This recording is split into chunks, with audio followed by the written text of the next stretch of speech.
Praise the Lord, सबको जय मसीह की। कैसे हैं आप लोग? परमेश्वर ने आज का दिन दिया, परमेश्वर को बहुत-बहुत धन्यवाद देते हैं। वचन के लिए प्रार्थना करेंगे। महान अनुग्रहकारी पिता परमेश्वर, वचन पढ़ते हैं, गहरी बातें बताएं और आपकी महिमा हो। वो प्रत्येक जन को आपके हाथों में सौंपते हैं। सारा गौरव आदर महिमा आपको देते हैं। उद्धारकर्ता यीशु मसीह के नाम से मांगते हैं, आमीन। वचन पढ़ेंगे मत्ती 13 अध्याय 36 पद से 43 पद तक। तब वह भीड़ को छोड़कर घर में आया और उसके चेलों ने उसके पास आकर कहा, खेत का जंगली दाने का दृष्टांत हमें समझा दे। उसने उसे उत्तर दिया, अच्छा बीज को बोने वाला मनुष्य का पुत्र है।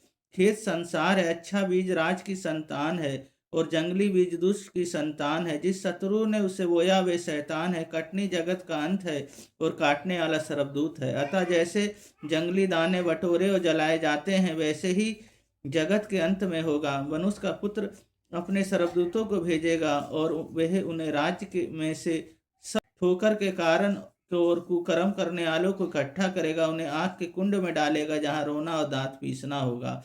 उस समय धर्मी अपने पिता के राज्य में सूर्य के समान चमकेंगे। जिसके कान हो वो सुन ले। इस वचन को पढ़े जाने को परमेश्वर बहुत आशीष दें। यीशु कहते हैं किसी बात की चिंता मत करो। पहली बात है, हमें किसी बात की चिंता नहीं करनी है। यीशु मसीह पे जब हमने विश्वास कर लिया है, चाहे लोग कितना सताएं, चाहे लोग कितना भी पीड़ा करें, चाहे कितना लोग हमें परमेश्वर से दूर करना चाहें, पर हमें उनके साथ बने रहना है। उनके साथ अपने जीवन को सौंप के वो बने रहना है। उनके साथ हमें जीवन जी। दूसरी बात है, धर्मी बने रहना है। हमें धर्मी बन के कार्य करना है। हमें उनकी उपस्थिति में चलना है, बाइबल को पढ़ना है, प्रार्थना को करना है, उनकी संगति में रहना है और उनकी इच्छा को हमें पूरा करना है। और तीसरी बात है, हम अनंत जीवन पाएंगे। अनंत जीवन वो हमें देंगे। 37 में तब उसने उत्तर दिया, अच्छा बीज बोने वाला मनुष्य का पुत्र है। तो वो मनुष्य का पुत्र यीशु मसीह जी पूर्ण रूप से मनुष्य थे और पूर्ण रूप से परमेश्वर थे। उन्होंने आए, जो अच्छा बीज, वो वचन जो उन्होंने शब्द अपने मुंह से बोला, उस वचन के अनुसार हमें अपने जीवन को जीना है। जब हम अपने जीवन को उनके अनुसार जीते हैं, वो हमें आशीष और बलेश करते हैं। पहली बात है, हमें चिंता नहीं करना है।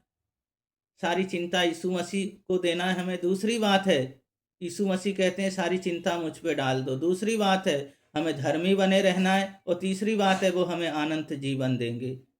और अनंत जब जीवन देंगे तो वो हमें बढ़ाएंगे। प्रार्थना करेंगे। महान अनुग्रहकारी पिता परमेश्वर, बहन भाइयों को, बच्चों को, सबको आपके हाथों में, आपके लहू में ढकता हूँ। सबसे महिमा ले और बड़े बड़े कार्य प्रभु जी आप करें। आप जैसा मेरे यहोवा कोई नहीं प्रभु जी।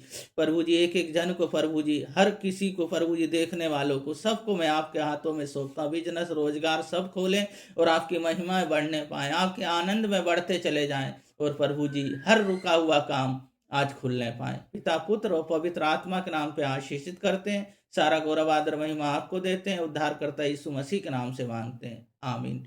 परमेश्वर के वचन में बढ़ते रहें, परमेश्वर की महिमा करते रहें। परमेश्वर आप लोगों को बहुत बहुत बलेश करें, आशीष दें। सबको जय मसीह की।